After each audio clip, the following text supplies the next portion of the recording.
Segunda a Timóteo, quando fala a Timóteo, que foi Paulo que escreveu a Timóteo. Timóteo não escreveu, foi Paulo a Timóteo.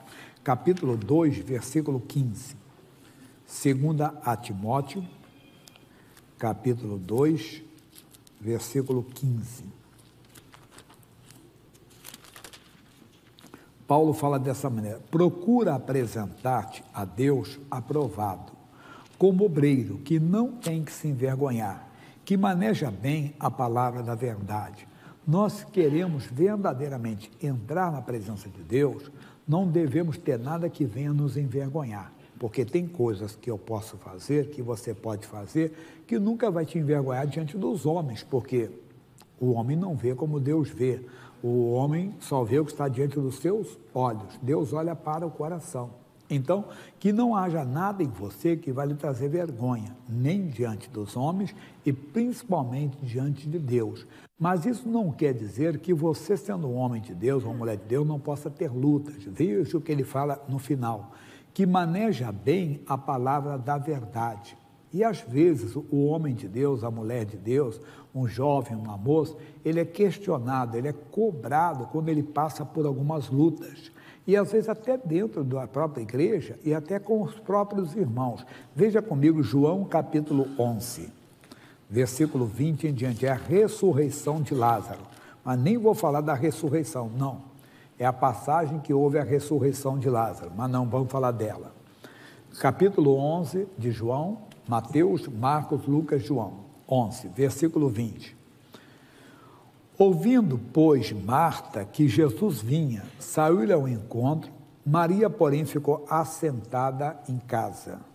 Disse, pois, Marta a Jesus: Senhor, se tu estivesse aqui, meu irmão não teria morrido. Isso aqui me chamou muita atenção, porque quantas vezes um homem de Deus, uma mulher de Deus, uma pessoa passa por uma luta, jamais vou usar o púlpito para fazer, por exemplo, uma autodefesa, ou contar a minha vida, ou pregar a minha vida, não. Mas isso vale para mim, vale para você, vale para todos os cristãos. Às vezes, quando passamos algumas lutas, algumas adversidades, as pessoas nos cobram. Se Deus estivesse com ele, isso não estaria acontecendo na vida dele. Já aconteceu com você? Poderá acontecer. Ou até mesmo você se questiona: se Deus estivesse comigo, isso não estaria acontecendo? Não. Quem não conhece o versículo aqui do capítulo 16, depois eu vou voltar aqui, tá bom? Capítulo 16, versículo 33, que é bem conhecido nosso. 16, 33.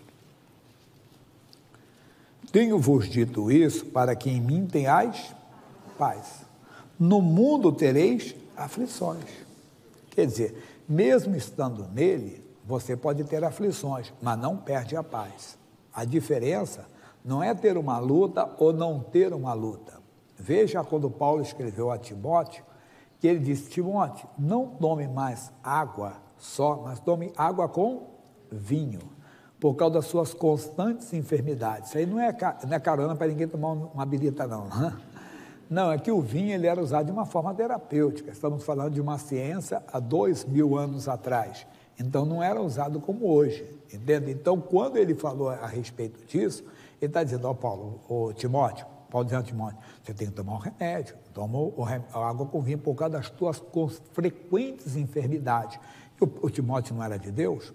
Era de Deus. Talvez o entendimento da cura não era tão grande, ou, me entenda bem, foi o que Paulo recebeu de Deus para ele. Então, não quer dizer que o homem de Deus, a mulher de Deus, a pessoa de Deus, não possa ter lutas. Não fique cabisbaixo, não deixe ninguém roubar a sua fé, não deixe ninguém te deprimir, porque você está enfrentando uma luta, que Deus não está com ele. Se Deus estivesse com ele, ele não estaria passando por isso. Se Deus estivesse com ela não estaria passando por isso. Não, estou aí contando casos da Bíblia. Poderia falar de mais pessoas ainda, mas aqui vai falar algo. Então ele disse: mas tem de bom ânimo, eu venci o mundo. Vença não só as lutas, mas essas coisas que aparecem também para roubar a nossa fé. Volta para o capítulo 11. Disse-lhe então Jesus assim: mas agora, versículo 22, mas também agora sei que tudo quanto pedires a Deus, Deus te concederá. A Marta tinha altos e baixos na fé. Disse-lhe Jesus: teu irmão há de ressuscitar. E disse-lhe Marta: eu sei que há de ressuscitar na ressurreição do último dia. Disse-lhe Jesus: eu sou a ressurreição e a vida. Quem crê em mim, ainda que esteja morto, viverá. E todo aquele que vive e crê em mim nunca morrerá. Crês tu nisso? Disse assim: Senhor, creio que tu és o Cristo, o Filho de Deus, que havia de vir ao mundo.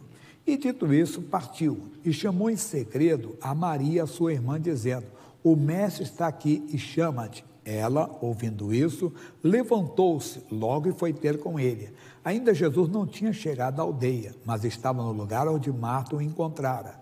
Vendo, pois, os judeus que estavam com ela em casa, atenção, e a consolavam, que Maria apressadamente se levantara e saíra, seguiram-na, dizendo: vai ao sepulcro para chorar ali. Tendo, pois, Maria chegado onde Jesus estava, e vendo, lançou-se aos seus pés, dizendo: Senhor, se tu estivesse aqui, meu irmão não teria morrido. Porque quando sempre falamos da fé de Marta e Maria, sempre mostramos Maria como a parte o quê? Espiritual. Aquela que derrama o perfume na cabeça de Jesus, né? Nos pés de Jesus, sobre o Senhor. Aquela, entenda bem, que se mostra, não, é aquela que lá no início, em Lucas capítulo 10, versículo 38 e 39, se eu falar no próximo culto, adianto um pouquinho para você, quando ela se assenta aos pés do Senhor, e a Marta está lá distraída, trabalhando bastante: Senhor, não te importas que minha irmã me deixe servir só? Diga para ela me ajudar, né? Então parece, já disse: Marta, Marta, estás ansiosa e afadigada com muitas coisas, uma só é necessária, e Maria escolheu a boa parte. Então sempre olhamos para Maria como a parte mais espiritual. Não, veja o que está dizendo aqui, é a mesma reação: Senhor, se tu estivesse aqui, meu irmão não teria morrido. Qual é a nossa lição? Até uma pessoa muito espiritual, até uma pessoa muito de Deus, tem esses momentos, vamos dizer, de fraqueza, tem esses momentos de vacilada, tem. Então você deve se levantar. Se você está enfrentando uma luta, não quer dizer que Deus tenha te abandonado. Se você está passando por uma adversidade, por uma crise, não quer dizer que você esteja sozinho, que você está fazendo algo errado. Claro, se você sabe que está fazendo algo errado, se acerte, se conserte, vai colocar sua vida no altar, coloque a casa em ordem. Mas estou dizendo que tem pessoas que se abatem, que se deprimem com elas e com opinião de outros, porque ela está enfrentando uma luta, uma doença, uma enfermidade. Se ele fosse de Deus, não estaria passando por isso. Quem disse que não? Timóteo era de Deus e tinha frequentes enfermidades no seu estômago. Então não quer dizer que ele não era de Deus. É isso que é bem claro. Se você olhar Paulo passou grandes lutas, grandes adversidades, chegando a ser até apedrejado. Foi apedrejado, Paulo, vamos fazer na segunda parte. E não era de Deus? Era. Então o homem de Deus, a mulher de Deus, a pessoa de Deus, também tem lutas, também tem adversidade, não pode perder a paz. A paz é o sinal que estamos andando com Deus. Não deixe ninguém roubar a sua paz. Você é um homem de Deus, você é uma mulher de Deus.